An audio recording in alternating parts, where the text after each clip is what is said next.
My name is Tia Laukkola. I'm the Director for Institutional Development at EUA, and it's been my pleasure to welcome you to all the sessions of the European Learning and Teaching Forum until now. We are now at the 5th session, where we will put our focus really on the students. Even if I have to say, we've talked about students and their learning already I think in all the sessions until now, but really now we're going to ask how to engage students in sustainability debate, which normally should not be that difficult. At least in a session yesterday, we had speakers saying that students are partly driving this movement in the universities. Before I give the floor to the chair and the presenters of this session, I will just explain briefly practicalities. First of all, this session is being recorded. You can find it in the EUA YouTube channel afterwards. And also, you will, if you have, as those of you who are listening to me live, you have registered to the European Learning and Teaching Forum, you will get an email afterwards indicating direct links to different recordings of the sessions. You have a couple of ways to interact with us in this session. There is a chat box, which I see many of you have already found. Please note down your greetings, point out any technical remarks or other comments you may have on the topic in the chat box. But if you have questions to the speakers, which we hope you will have, use the Q&A section. And if you don't feel like asking questions yourself, have a look at that tab anyway, because you can vote. You can put a thumbs up for the questions that you think are the most pertinent.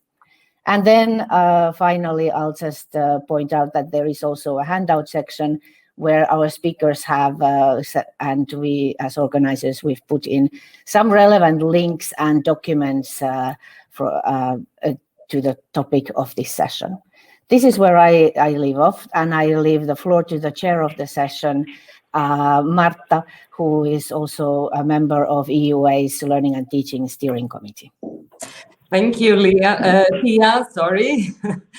Hello to everyone. Welcome to this session, where we will try to see how to engage students in the sustainability debate. As up to now on the forum, to this year's forum, we have seen and heard so many nice messages about how to move academia, as Professor Aoun yesterday said, from yesterday's monastery approach of divorced from the real life to the approach of being connected, integrated, and submerged into real life problems.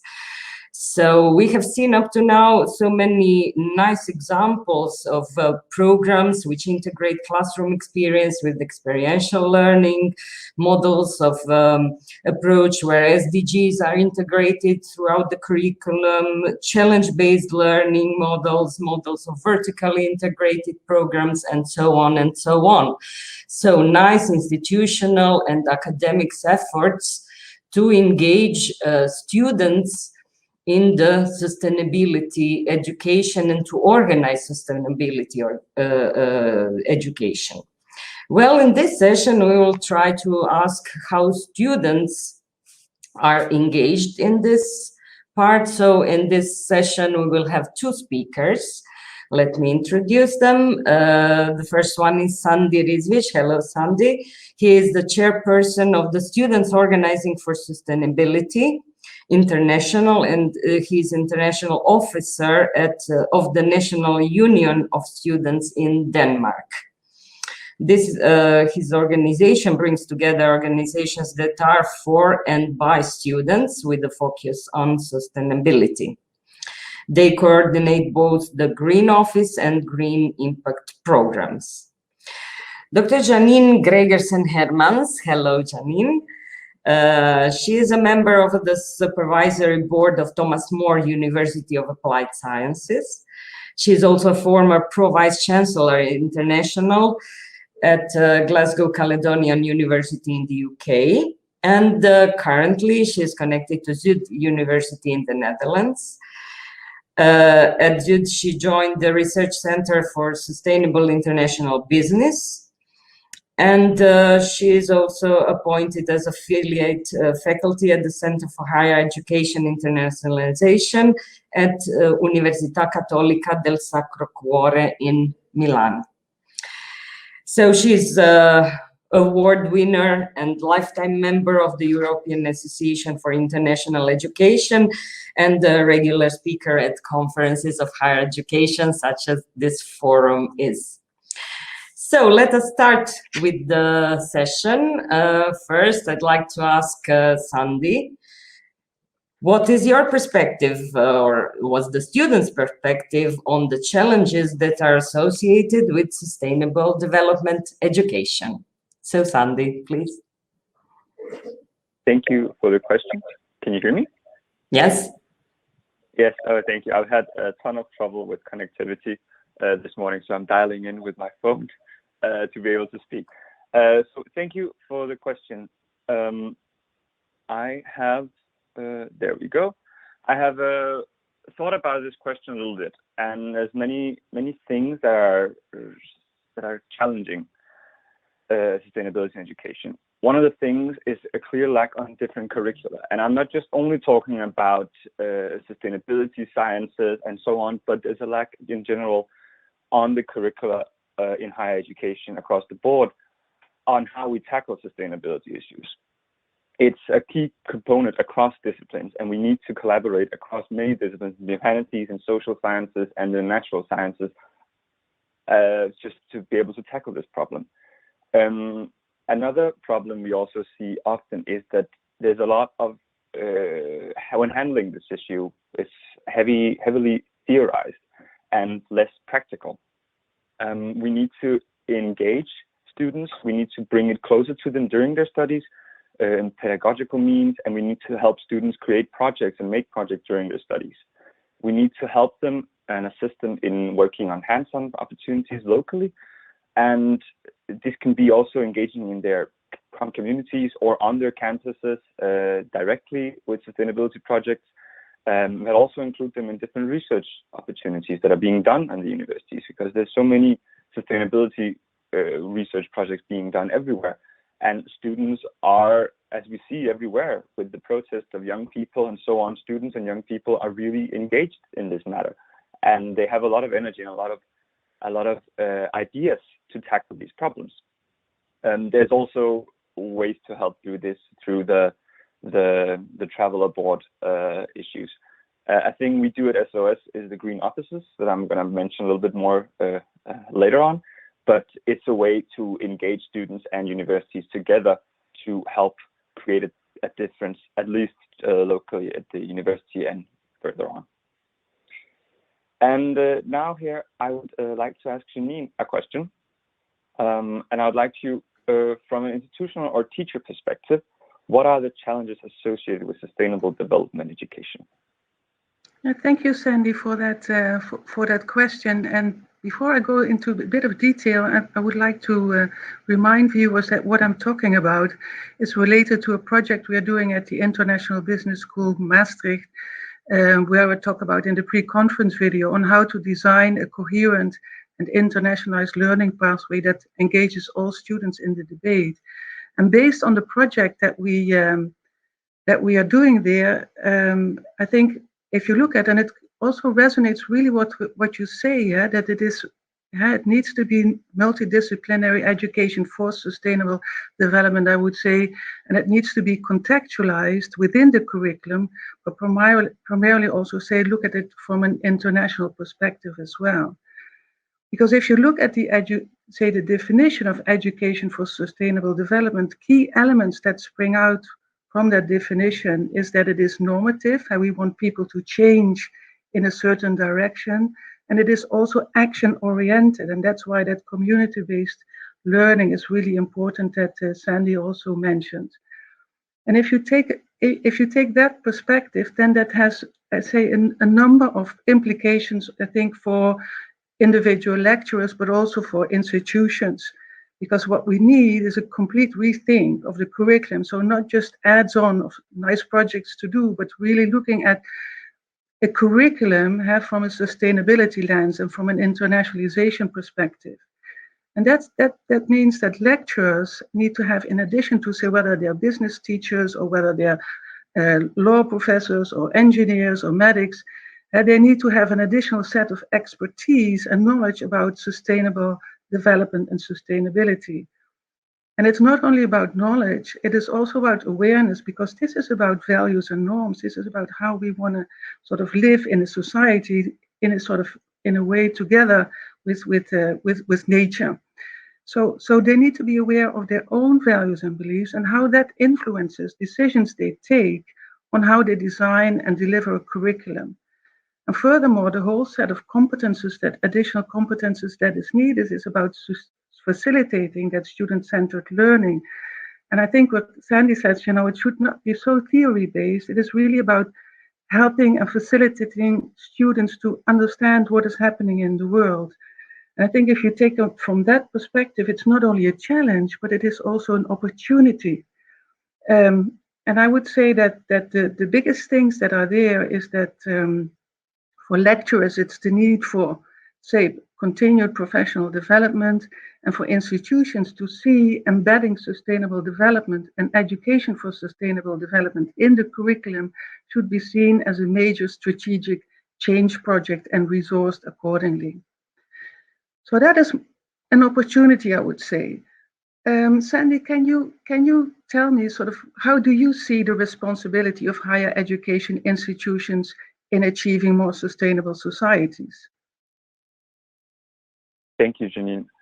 I think education institution has a huge role to play in this.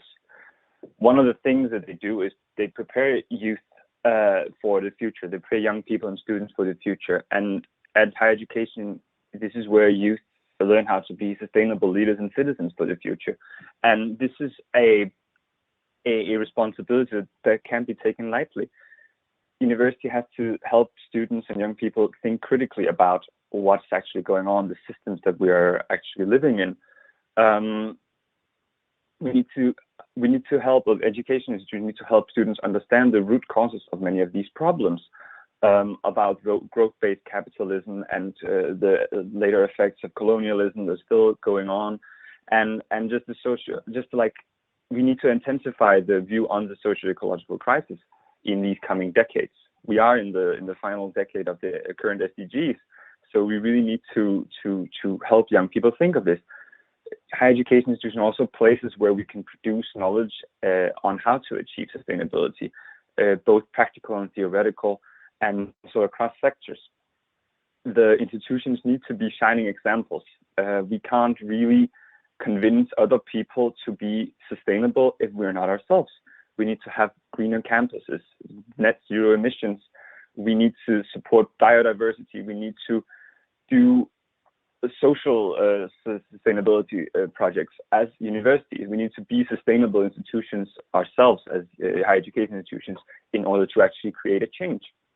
And we need to make sure that we are relevant for the community around us and to engage the community and show them what values higher education actually brings if we are there, and that we are there and that we are actually working together and helping teach young students how to be sustainable. And then also finally, we need to aid those fighting for just societies and more sustainable futures. And that's both academics and students that are being threatened or censored or exiled. We need to help them create the democratic and sustainable change that they're fighting for around the world. And it's not as easy everywhere as it is here in the West sometimes, in Europe. So, Janine, sustainability is a broad concept. And in your view, what is important for students to learn? What should be the outcome of their engagement with sustainability during their studies?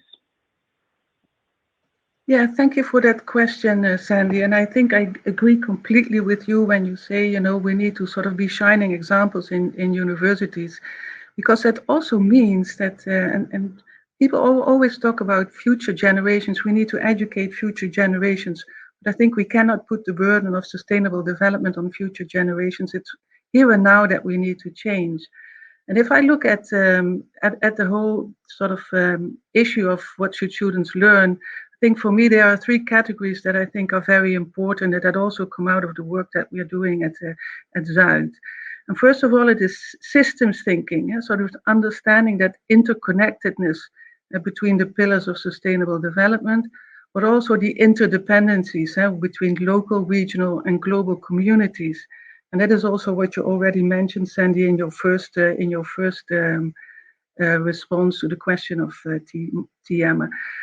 And second, it is the three things that sit at the heart of it: critical, ethical, and creative thinking. That students, in the end of and what the outcome should be, is that they are able to distinguish fiction from fact. And we all know that this is becoming more important by the day. And so what reality are we talking about? And then it is imagining new ways of living, working, and relating. And that might sound abstract, but it is about things that are, say, how do we define success? Is that dependent on economic growth? Is it dependent on how many things we have? How do we define happiness? All of that sort of we need to radically change the way we define how we want to live, and in very concrete terms. And not only radically change that, I think it needs a lot of, say, high levels of intercultural competence, because we are not isolated and we all are not the same. We live in different contexts, and students should understand that, and we live with different values and different perspectives.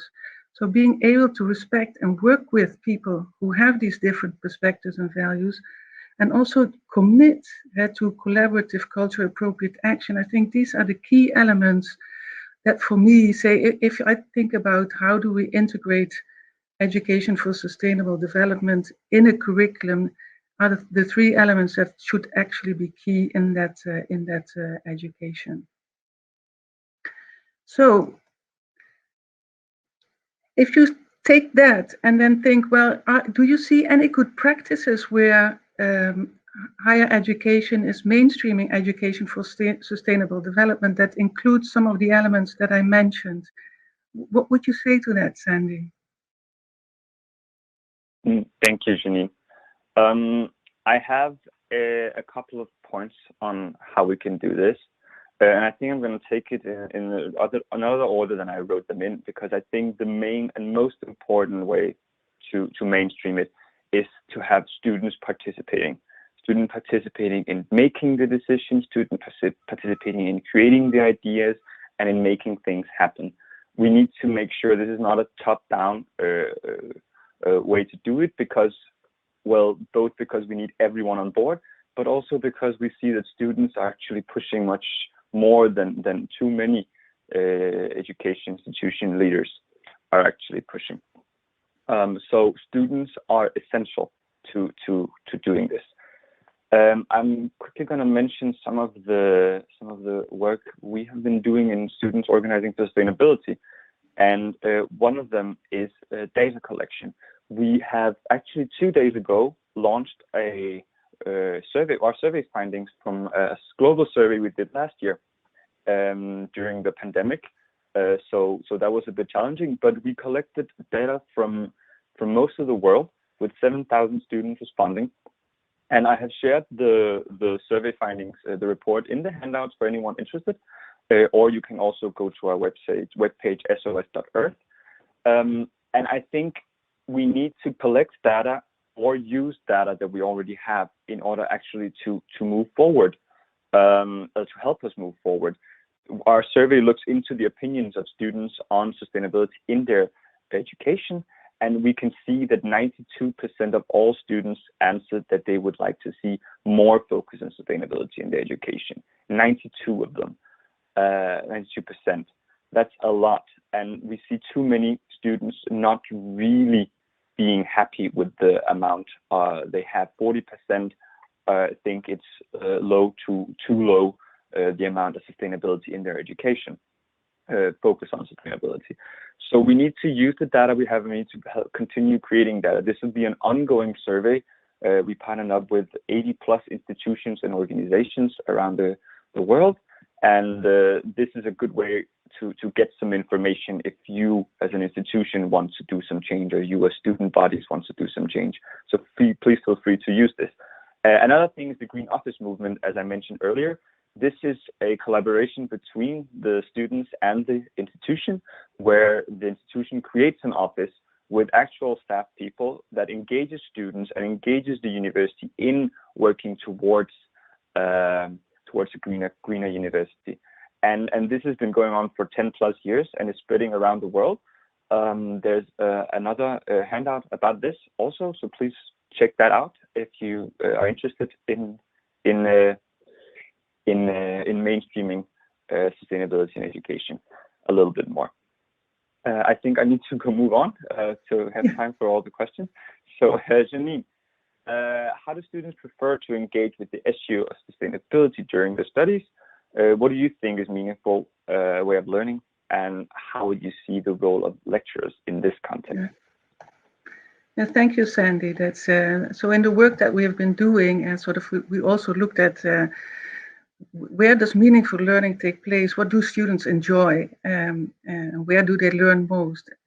I think the conclusions that we have from research that we do on this is that, like Sandy, you already said in the beginning, it needs to be connected to real situations, to actual situations of businesses, of communities, and in their context. So not theoretical paper-based cases. But also what we find is that students really say it needs to be personal, it needs to be relevant. For example, in one of our modules, we ask students to fill out say their ecological footprint, and you can see, and then reflect on that, and you can see that then it has the most impact. That is, they say, well, I didn't realize, I was shocked. What a surprise! I thought I was living sustainable and responsible. And so when it's personal and relevant, when it has some meaning to them, I think that is really important. And the other aspect in there is that it needs to be creating perspective, because you easily can get into a doomsday scenario, sort of where the world is sort of coming to an end. But if they feel they are engaged in exercises, in projects, in community-based learning, where they can make a difference, and where there is a positive perspective, if we can do this, we can actually make that change as individuals or as organizations. That is really what I think is appreciated, because it enhances their confidence and also their self-efficacy. You know, it makes sense to do something because it matters. And so in a way, it is about agency at a personal, at a societal, but also at a political level, because you see students who catch on to the idea and think, maybe Sandy, you're an example of that. They become also politically active and societal active. And that is what we want, say, that commitment to activity. So if you make it a real experience and not a paper book, I think that is where learning becomes most meaningful. And that means that lecturers actually need not teach students. They need to work alongside students, facilitate, guide, and work on that critical reflection. So there is another question here. That's, I think you should ask me. I don't know.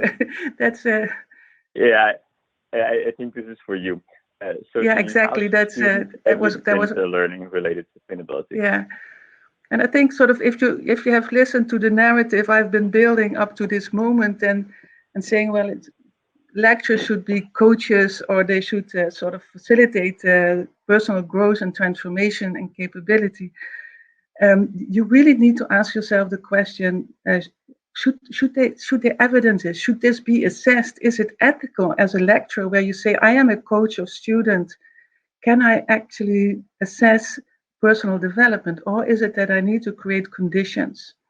And I think every university, every institution, every lecturer should ask themselves that question. And it sits also with the awareness of, your own values and norms related to sustainability. And can you be a coach and at the same time be the decision maker on assessments? So that being said, as one thing, there are of course some things that you can do. So if you say, I can really sort of take that step, and it will not hinder student learning, it will not say trigger them to just say what you want to hear because you're going to assess them. And I think there are things about increased awareness of sustainability. I think you can talk with students as partners and see, are there changes in their worldview? Are there changes in behavior? Is there a commitment to action? And I have on my next slide, I have an example of how that could look. There was one student in the project that we did. They say, it made me more aware of how environment is changing and what is happening around the world. And if you see that, then I think the students is making the next step. And the assignment where he said that this is specifically about certain environmental and sustainability issues. It makes you see more clearly and want to act on it as well. Should you put a grade to it? I don't know, but I'm happy when I see comments like that, because I think we are moving in the right direction. So that would be my take on students' evidence learning and what is the role of lecturers in that perspective. Now my question to you, Sandy, because we are closing in on the end of our dialogue, and we'll be opening up to questions from participants. What are the key takeaways from you, sort of from this dialogue that we have been having? Thanks, Eugenie. I think one of the main points is that I also said is include students. Students need to be included. Students are fighting for this every day, and more and more students are fighting for this. So don't forget to include students. Universities need to be the shining example that we want, shining example of change that we want in this world. Universities need to go at the forefront, because if these huge organizations can actually do it, imagine what other organizations, what other people can do.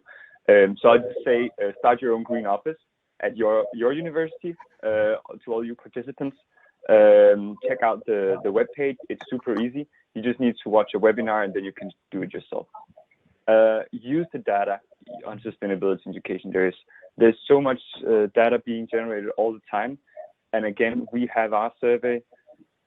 Please use that. There's much useful information. We also want to help you on how to use it.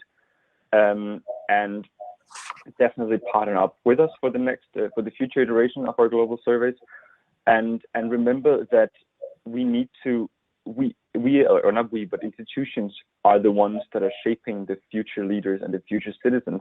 We need to take that responsibility on our shoulders. We need to remember that the students that we are sending out are the ones that are gonna impact the world in the future. And if we can make them realize and think critically about the systems that we have created already for them, and that many of these things can actually be changed if there's the will to it, then the future definitely will look brighter. Janine, do you have any comments that you want to mention here at the end? Let me just one addition, because I would like to echo your comment of engaged students, because we are in this together. And then for institutions, making the effort will be worthwhile. But we should also remember that this doesn't happen overnight. And actually that we as institutions need to learn as well. And if we do that together with the students, I think that will lead to a meaningful learning. Because in the end, it's about how students will work in society. And it's not only about the institutions, about,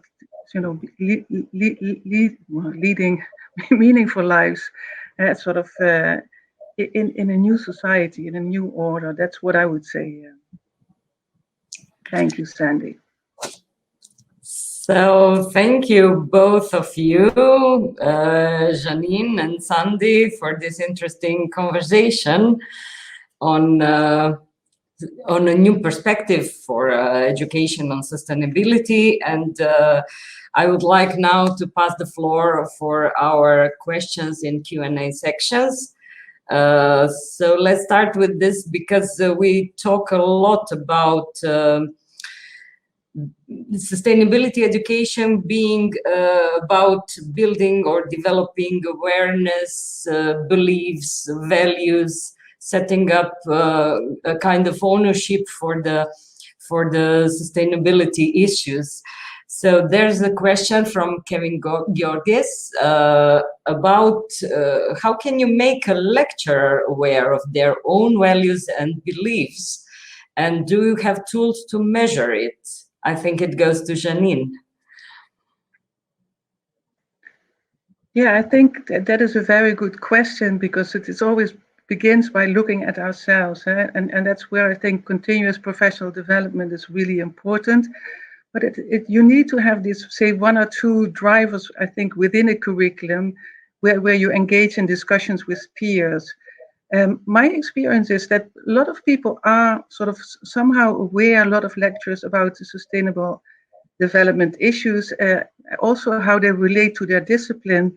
But I think it is, say that ownerships need to sit at curriculum development teams or program coordinators to start a discussion. What does it mean for us? What does it mean for our curriculum? And then also having that, I would say, the courage to open up to each other within these teams of how do we view sustainability, in society, how do we see it in our discipline, how do we see our own roles? And I think if you have that type of conversations, that will be the start of a developmental process. And what we did is we asked our lecturers also to fill out that ecological footprint of, say, the World Wildlife Fund, for instance, is one of them, and have that discussion. And if you have an open discussion, I think people will start to understand, because I think in universities in general, we are intelligent and bright and we understand things. So. Thank you, Janine. Well, let's go for another question, which comes from Franziska Kastner. And she states, education for sustainable development is normative, saying that this is one of the biggest critique points in the context of education for sustainable development. How would you respond to this critique? The question should go to both of you, I think. Maybe Sandy, could you start? I can try. I was pondering on how to understand the normative part of it when I was looking at it. I think that education for sustainable development is crucial. We need to be able to include it. I don't know how I'm not sure how the normative part is a big critique of it, because I think it needs to be able to permeate all aspects of education.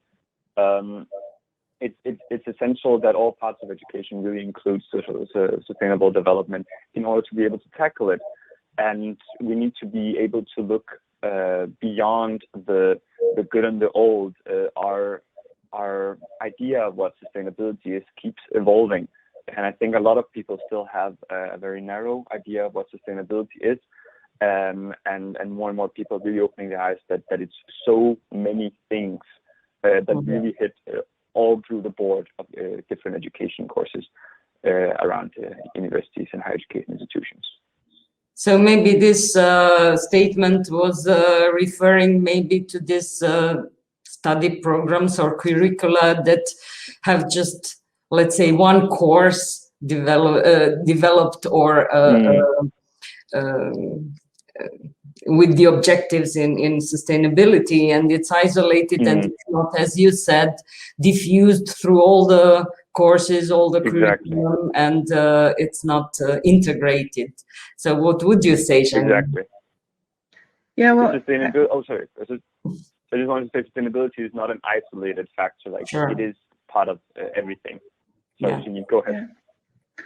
Well, I think what education for sustainability aims to achieve is changes in behavior. And we need to reduce, if you look at from an environmental perspective, we need to stick to, say, increases in temperature in the climate to 1.5%. And that means we need to change there is an absolute norm on that. If we say we want to fight poverty, if we think about the society, we need to change our economic system in a way. So there are there is change in a certain direction. Where in education, I think for me, we used sort of, as I formulated, it is about broadening students' perspective in general, looking at different sides of the coin, understanding where people with different value sets are coming from. But when you talk about sustainable development, you cannot allow a free, in that sense, direction for everyone. It needs to go into a certain direction, into more equity, into less poverty, into less pollution. And in that sense, it's normative. And I think that is sort of a paradox that we as educators struggle with, because that's not how we used to see the world, and how we used to see education.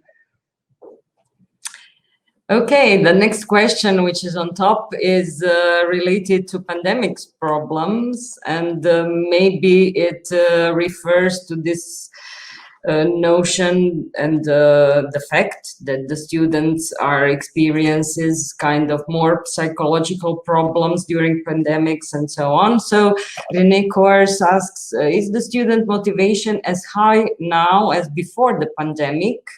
Or did you notice a change? Maybe Sandy, but both of you, please.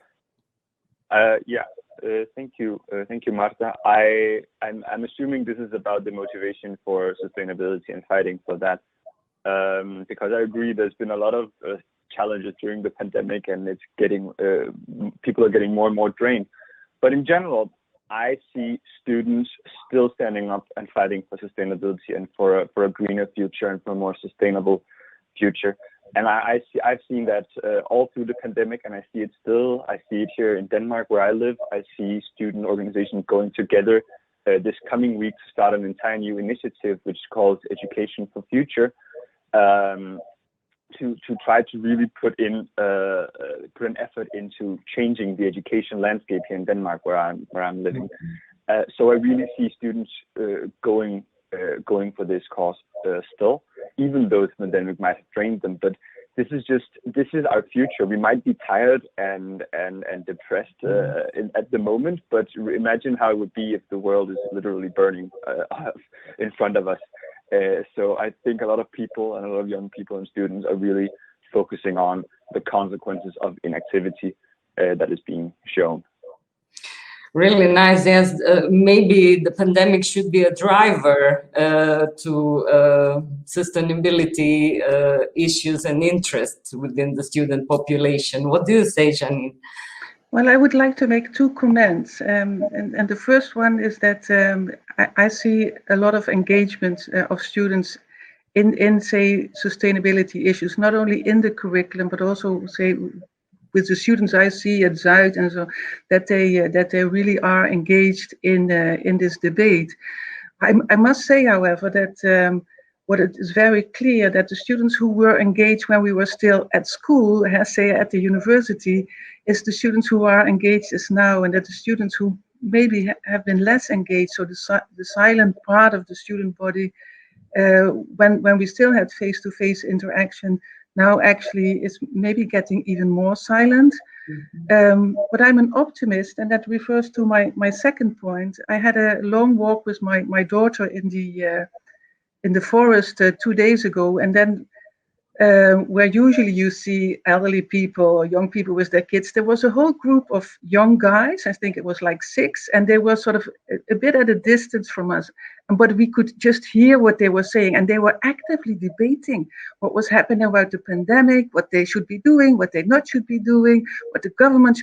So I think it sort of also the pandemic in that sense has raised awareness not only about sustainability, but also that actually you need to be part of society and how they can be part of society. And it has brought politics into the minds, maybe of the hearts of young people much more closer than before. So yes, it's awful. I see a lot of positive things, but my main worry is actually that the silent majority who was already silent maybe is now lagging behind. And I think we should have an eye for that. Great story, Janine. It really, as every crisis, it puts not only challenges, but also opportunities for growth. We should take it this way. Well, the next question from Rachel Howell is something about internalization and feelings about difficult issues related with sustainability challenges. So she says the answer to question about what students should learn is about thinking plus intercultural competence. And she asks, what about feelings or learning how to cope with the difficult feelings raised by facing sustainability challenges? She thinks that higher education makes enough room for feelings, that it doesn't make enough room for feelings and non-cognitive skills.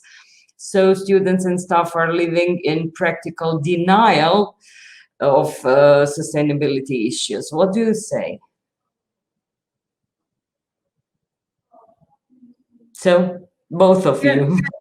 Yeah, maybe I can start, and I think it's actually this is a really good comment, that it's not only sort of a rational thing, because it affects who you are, it affects your identity, and that's why it is really important that we have, when we work on sustainability issues, for instance in a course like whatever, supply chain management, that it is not only about knowledge, but it is also the reflection is important. What does it mean for in that sense for you as a person? What does it mean for how do you relate to other people? And there really sits a big part of also dealing with that type of feelings and not getting tired and not getting helpless. And that's why I said before, it is important that whatever we do is that we create a perspective, and that it's not only about this doomsday thinking. And having conversations with and mentoring and guiding students in these type of conversations is also, I think, where that, I wouldn't want to mention it pastoral care, but some of that sort of sits in there. Say actually, what can we do and how can we make a change? So I really like that question. Thank you for asking it. Would you like to add something, Sandy, to this? I think Janine answered it pretty well. I think the focus on feelings is not really that big in modern society. I think it both goes that we should acknowledge this, but also to have support systems for students and lecturers, because these huge events impact us, and it's very visible with the current pandemic how the state of now is really impacting how people are feeling and how they're thriving at the time.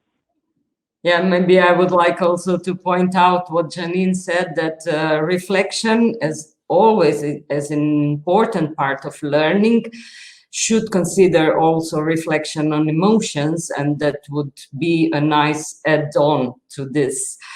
But also, I think engaging is kind of engaging in solving the problem could be a way to cope with your emotions, because it provides open space for finding the solution, and that makes you feel that you have the control, not just being a passive observer that goes into denial. Yeah, thank you. Can I add one more thing, because I really understand, and I see that also in students, that sometimes when you talk about that for individuals, it can be overwhelming because the problems are so huge. But I had a really nice discussion with a group of students where some students said to me the other day, it is also about learning to stick to your focus and understand that what is my role and what is roles of other organizations or parties, stakeholders in this debate. And I think that's where activism also comes in, and that's sort of that political engagement is, yes, this is what I can do, but this is what a business or a government or a regional government should be doing, and I will make them and talk with them so that they are accountable and take that responsibility. And I think when students learn and make that differentiation between sort of what can I do, and I cannot change the whole world, but I can see where other shareholders or stakeholders' responsibilities lie, I think that will help them also out of that circle of negative feelings, because otherwise I think it will be too big for individuals, not only students, but for everybody, I would say. Okay, thank you. We'll go for the next question. It's from Tindara Dabo. It says, being shining examples for sustainability in the society, can this include also concrete actions like as an institution implementing socially responsible public procurement and or co-creation of equality and inclusion plans and changes in curricula on this regard? Maybe Janine or Sandy, yeah. Yeah, I can start. I like this question because I think it's really hitting the head on the nail and a very crucial point. It really shows that there are many aspects of sustainability, and it really shows the possibility of higher education to really act, because education institution needs to be quality, equal places that include people, and they need to have plans for this, and the society in general needs to work on this. We need to consider how our curricula are being created. Who is on the curricula? Is it only white Western men? And why is that? We need to be a critical institution. We need to be critical of the scientific traditions we are handing over. And too much of that scientific tradition is stemming directly out of colonialism, which hasn't been updated. We aren't looking to the broadest and the most the best science there is. We're looking to the science that we know. And this is just the science part. We need to help students of all backgrounds be part of education. We need help academic staff of all backgrounds get into academia. We can't just have the same group coming in being only being role models for one part of society. We need to see diversity, and I believe that in diversity in just the curriculum and in the staff and in the student body, we will also be able to think differently and think more creatively and create solutions that are actually helping a broad amount of people. We can't just create solutions based on our own personal knowledge, because there will be too many blind spots. We need to have teams of many diverse backgrounds to tackle many of the social and equality parts of sustainability. So not to mention all the climate parts that we already talked about. Yeah.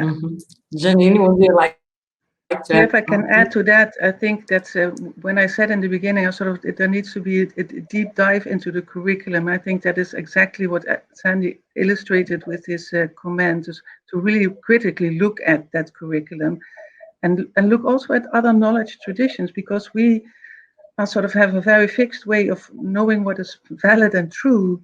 But there are also other knowledge traditions out there who have different perspectives and bring different types of knowledge, and can enrich this debate and give a different perspective. I've been reading lately on say Indian perspectives on sustainable development, where then the concept, for instance, of humility is very core to creating sustainable behavior and moving forward.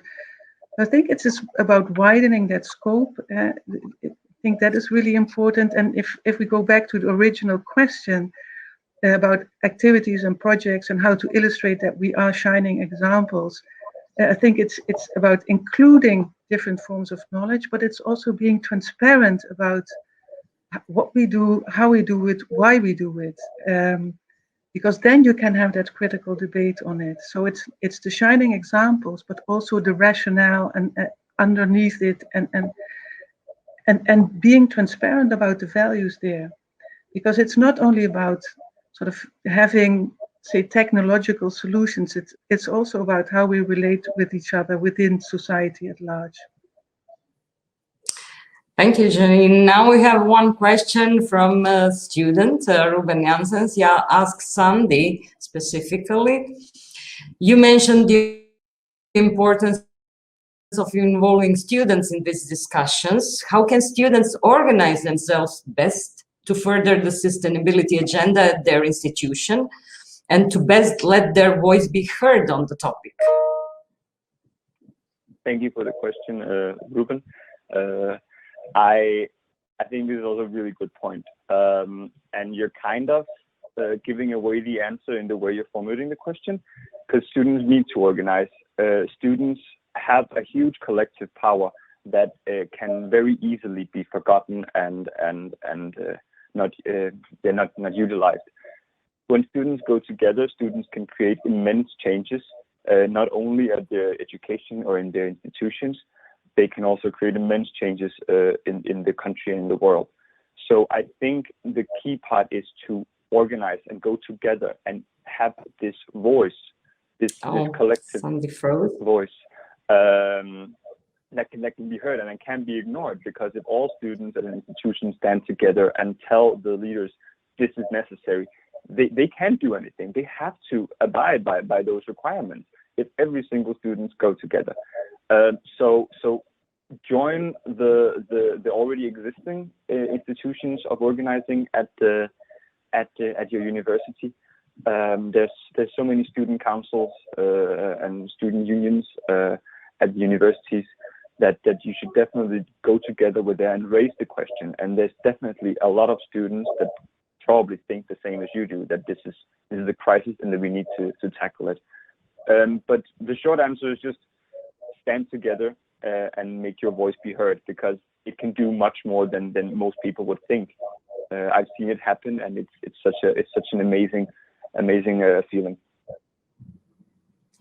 Thank you, Sandy. We still have some minutes more, so I would like to maybe rephrase this question to Janine in terms of, let's say, I suppose in our audience, there are people both from university management or just academics who want to implement or start from zero, let's say, implementing sustainability education. What would you say would be the recipe? How to start, how to engage critical mass of people that would want to start this education on sustainability?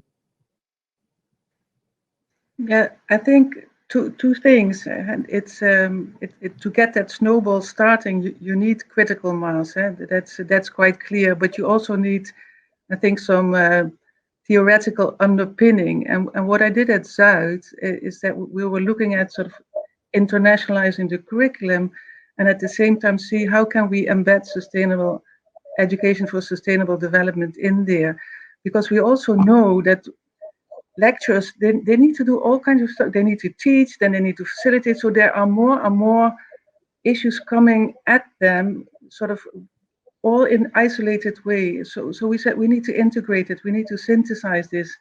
And I thought that when you look at the literature, the PISA model of global competence is really, really helpful in that sense, to have a good idea that is concrete and moves beyond sort of having the talking about how do we do that.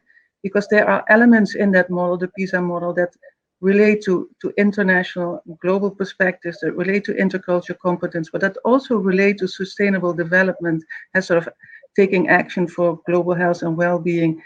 And when you have a model like that, and of course you can say the PISA model, it's contested if you can do that across cultures, but the model helps you delineate say these elements and say how can we build that into the curriculum. And I think when we had it this concrete, then you can also immediately start seeing where it links to your discipline or to your field. And for us, a great example was in supply chain, because the supply chain is international. Students had assignments in greening the supply chain and making it more sustainable, where they had to relate and negotiate with partners, where they had to talk with companies and all of that. And then you start making it more concrete, then you see that people's minds start changing, because it's not about theory, it's not about, it is about action in the curriculum. And that created the, I would say, the goal within the Zuid program. So thank you. We can conclude that interaction is the key word, interaction within the community of academics and interaction with some other institutions. And yeah, Thank you. So there's one more plea for Janine. Marion McEnroe says, humility is a great point. Can you recommend the Indian texts, please? I don't know. What I will do, I don't have it here at hand. I'll write the reference. Okay. It's Education for Sustainable Development, and I'll make the reference. I'll put it in it. I'll share it with EUA, and then they can share it with you. That's yeah. Great. So now the time is over for our session. I would like very much to thank both Janine and Sandy for this very interesting discussion we had among ourselves and with the audience. So I'll give the floor now to Tia Beck. Thank you, Marta, and thank you, Janine and Sandy, for this absolutely fascinating dialogue. I greatly enjoyed this, and I think this is a good moment for us to go for a coffee break and or a tea break and try to digest these thoughts. So what we are going to do right now in the program of our forum is to have another 30-minute break. And then we will come back to the last session where we are going to talk about the hot topic these days in our societies, which is digitalization. And we are going to talk about the potential it has in making our activities better and more sustainable. So those of you who have registered for that one, you will have received an email with the separate link to the session. If you are not joining us for the final session, I wish you all lovely Friday afternoon and weekend. So see you, hopefully see you soon.